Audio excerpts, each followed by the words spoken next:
Hai teman-teman, selamat pagi menjelang siang. Baik, perkenalkan nama saya Muhammad Putana Sultan. Saya dari kelas PJKR 1G tahun 2021. Baik, di sini saya akan menjelaskan yaitu sistem saraf manusia. Apa pengertian sistem saraf? Sistem saraf adalah sistem kompleks yang berperan dalam mengatur dan mengorganisasikan seluruh aktivitas tubuh. Sistem saraf ini memungkinkan Anda untuk melakukan berbagai kegiatan seperti berjalan, berbicara, menelan, bernapas, serta semua aktivitas mental termasuk berpikir.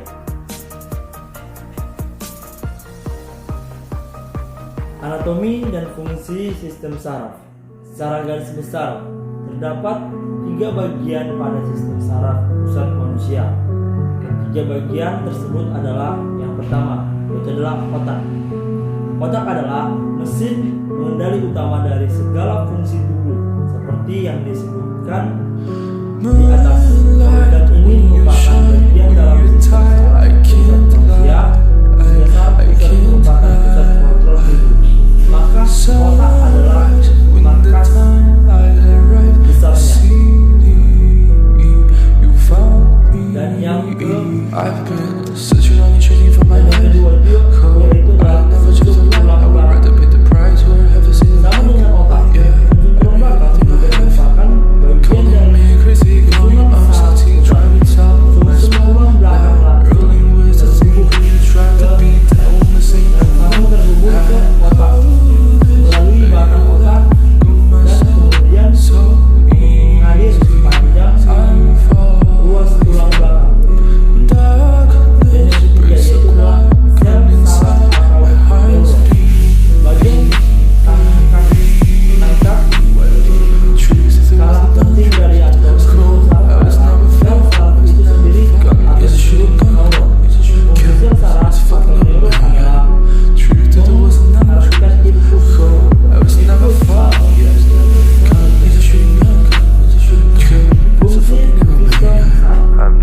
Secara umum, sistem saraf pada manusia memiliki beberapa fungsi. Fungsi tersebut adalah mengumpulkan informasi dari dalam dan luar tubuh atau fungsi sensorik,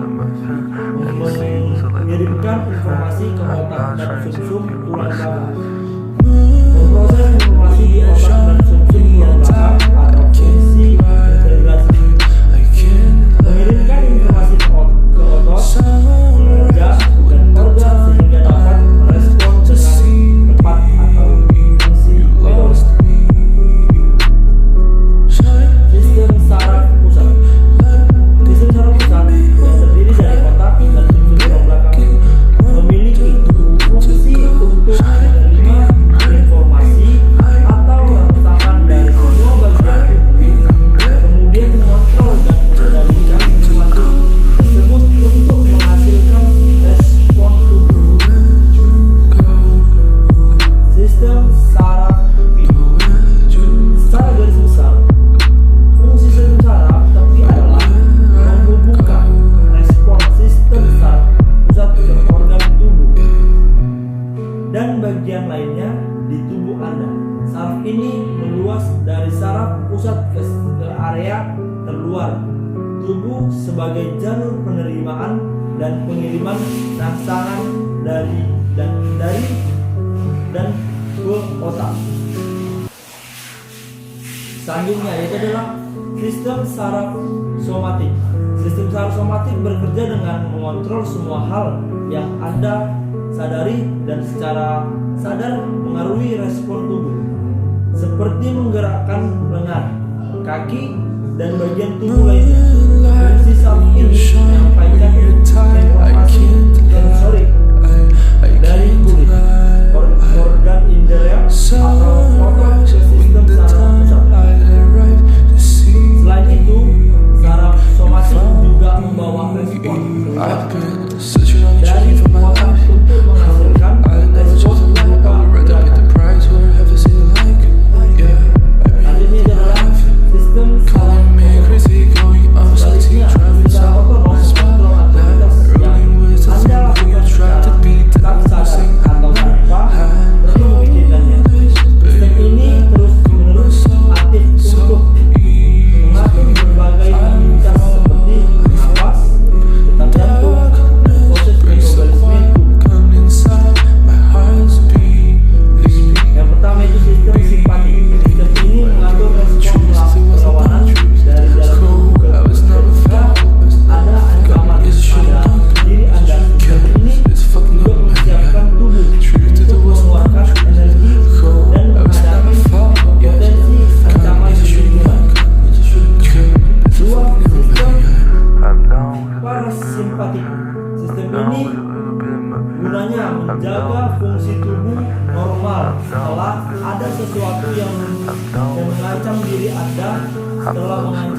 Lalu sistem ini akan memperlambat detak jantung, memperlambat pernapasan, mengurangi aliran darah ke otak dan menyempitkan fungsi mata.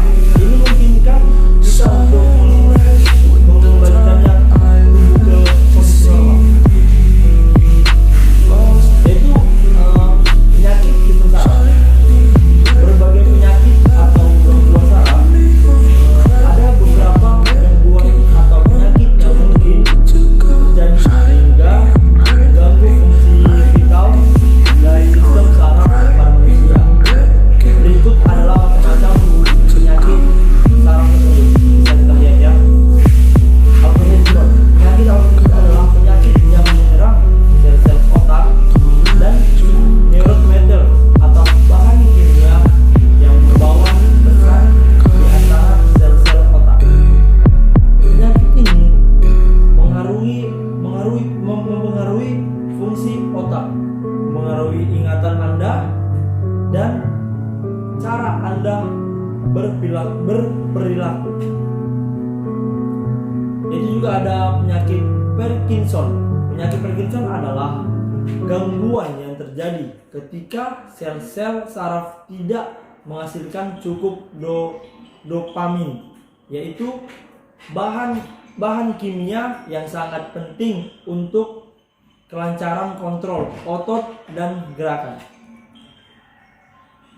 Dan yang selanjutnya itu adalah penyakit multiple sclerosis. Sclerosis adalah penyakit kronosis yang mempengaruhi saraf pusat. Kondisi ini ditandai dengan adanya kerusakan pada selubang pelindung atau mielin yang mengelilingi serbut saraf di otak dan sumsum tulang belakang. Yaitu selanjutnya adalah penyakit Bell's palsy, yaitu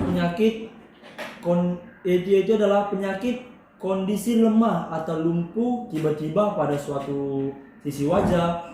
Ini disebabkan karena adanya saraf wajah Anda yang beradang. Biasanya kondisi ini hanya sementara dan bisa pulih dalam jangka waktu tertentu. Dan selanjutnya itu adalah penyakit epilepsi. Itu adalah penyakit epilepsi, kondisi yang ditandai dengan kejang yang berulang atau kambuhan. Dan penyakit meningitis, yaitu merupakan salah satu penyakit infeksi yang menyebabkan selaput di sekitar otak dan sumsum tulang belakang atau meningitis mengalami radang. Penyakit ini biasanya disebabkan oleh virus atau bakteri sih sebenarnya. Dan selanjutnya itu adalah penyakit encephalitis, merupakan penyakit infeksi yang ditandai dengan munculnya peradangan pada jaringan otak, sama seperti meningitis. Penyakit ini juga disebabkan oleh infeksi virus, sama seperti yang penyakit meningitis. Itu yang terakhir adalah penyakit tumor otak. Tumor otak adalah gumpalan sel abnormal yang tumbuh di otak. Gumpalan ini bisa jinak, tetapi bisa juga ganas atau kanker otak yang sering disebut itu adalah kanker otak. Kondisi ini bisa merusak otak Anda dan tidak dapat menjalankan fungsi normalnya.